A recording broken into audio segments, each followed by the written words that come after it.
লুনালোরিয়া এক স্বপ্নের জগৎ, যেখানে মেঘেরা বেলুনের মতো ভাসে আর গাছেরা ঘুমপাড়ানি গান গেয়ে শোনায়। সেখানে বাস করে মিনি, এক ছোট্ট দুষ্টু জাদুকরী বিড়াল। তারারা যখন খুশি হয়, ঝলমল করে আলো ছড়ায়। একদিন হঠাৎ আকাশ থেকে চাঁদটা উধাও হয়ে গেল। চারদিকে ঘুটঘুটে অন্ধকার, যেন কেউ আর স্বপ্নও দেখতে পারছে না।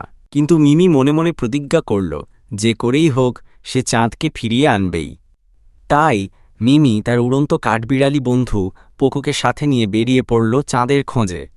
তারা হাসিখুশি নদী পার হল, ভয়ঙ্কর ছায়া দানবের সাথে যুদ্ধ করল, আর ক্যান্ডি দ্বীপে গিয়ে কঠিন ধাঁধার সমাধান করল।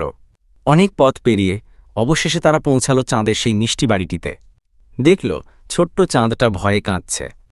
মিমি তখন গান গেয়ে আর পোকো তার হারমোনিকা বাজিয়ে চাঁদকে হাসিয়ে তুলল। চাঁদ আবার আলো ছড়ালো, আকাশ আবার রঙিন হয়ে উঠল, আর লুনালোরিয়ার গ্রামে শুরু হলো আনন্দ নৃত্য। মিমি আর পোকো চাঁদের আলোতে ঘুমিয়ে পড়ল, নতুন অভিযানের স্বপ্ন দেখতে দেখতে।